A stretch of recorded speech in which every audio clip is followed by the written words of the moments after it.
we just put up our Christmas tree, but it's just the tree itself. The tree comes with the berries and the pine cones.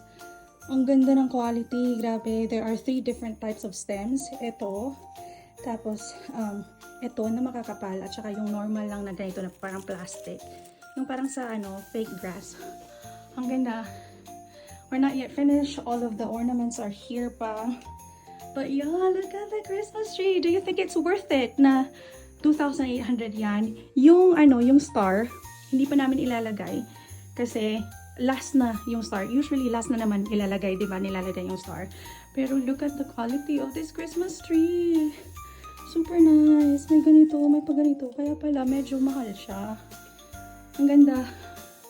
2.4 meters. Buti na lang 2.4 meters yung kinuha namin. Hindi 3 meters. Pero the Muir's household is almost ready for Christmas.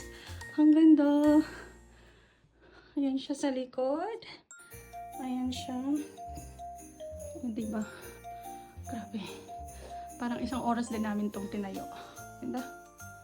O, diba? And tomorrow we'll decorate the Christmas tree. Yay!